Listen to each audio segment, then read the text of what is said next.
بسم اللہ الرحمن الرحیم۔ ناظرین محترم، پیارے دوستو، آج ہم اس ویڈیو کے اندر ایسا عمل بتائیں گے جو مائیں بہنیں حاملہ ہوتی ہیں، جن کے پیٹ کے اندر، شکم کے اندر جو بچہ ہے وہ الٹا ہو جاتا ہے، اس کو سیدھا کرنے کا زبردست عمل آپ کے خدمت میں پیش کر رہا ہوں۔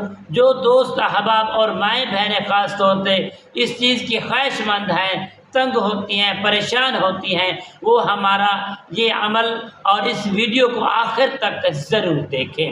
السلام علیکم ورحمۃ اللہ وبرکاتہ۔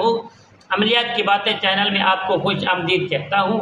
امید کرتا ہوں کہ آپ سب لوگ خیر و عافیت سے ہوں گے۔ اللہ رب العالمین سے دعا ہے کہ رب العالمین آپ سب کو صحت، عافیت، تندرستی، امن، سکون، راحت والی زندگی عطا فرمائے۔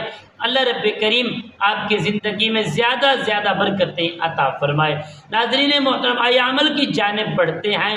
عمل بتانے سے پہلے تمام دوست احبابوں سے یہی گزارش کرتا جاؤں جنہوں نے ابھی تک ہمارے چینل کو سبسکرائب نہیں کیا، پیارے دوستو سبسکرائب بھی کر لیں، شیئر بھی کر لیں، لائک بھی کریں، اور ہاں بیل آئیکن کے بٹن کو ضرور پریس کریں تاکہ آنے والی ہر اپڈیٹ آپ کی خدمت میں بآسانی پہنچتی رہے، تمہارا اور میرا محبت بھرا جو رابطہ ہے وہ برقرار رہے۔ ناظرین محترم، یہ عمل کی جانب بڑھتے ہیں۔ عمل کیا ہے؟ وہ ہماری مائیں، وہ ہماری بیٹیاں، وہ ہماری بہنیں جو حمل کے دوران بچہ الٹا ہو جاتا ہے اور پریشانی لگ جاتی ہے کہ بچہ جو ہے نا الٹا ہے، سیدھا نہیں ہو رہا، آپریٹ بھی ہو سکتا ہے۔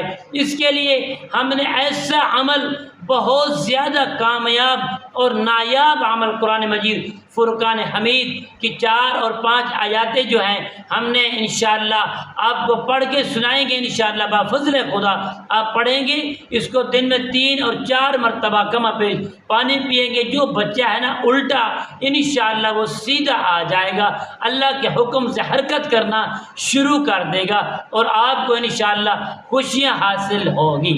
ناظرین محترم، آپ نے کرنا کیا ہے؟ جب بھی دیکھیں کہ بچہ الٹا ہے، اوپر کی طرف زور مار رہا ہے، آپ نے کرنا کیا ہے؟ آپ نے سورۃ انشقاق کی آیات نمبر 1 سے 5 تک یعنی آپ نے پڑھنا ہے۔ اول آپ نے 3 مرتبہ درود پاک پڑھنا ہے، اس کے بعد آپ نے صرف 3 مرتبہ پڑھنا ہے۔ اذا السماء انشقت وأذنت لربها وحقت وإذا الأرض مدت وألقت ما فيها ودخلت وأذنت لربها وحقت۔ صرف 3 مرتبہ، 5 مرتبہ، 7 مرتبہ اس کو تعداد کے مطابق پڑھیں گے۔ پڑھنے کے بعد پانی پر دم کر کے انشاءاللہ وہ میری مائیں، وہ بہنیں، وہ بیٹیاں جو حاملہ ہیں، جن کا بچہ الٹا ہو گیا ہے، وہ پئیں گی۔ انشاءاللہ جو تکلیف ہے وہ بھی دور ہو جائے گی، بچہ جو ہے اوپر زور مارا وہ بھی چھوڑ جائے گا۔ انشاءاللہ دن میں 3 اور 4 مرتبہ اس کو دم کر کے پئیں، انشاءاللہ بفضل خدا ولادت میں بھی بہت زیادہ بآسانی ہو جائے گی انشاءاللہ بفضل خدا۔ السلام علیکم ورحمۃ اللہ وبرکاتہ۔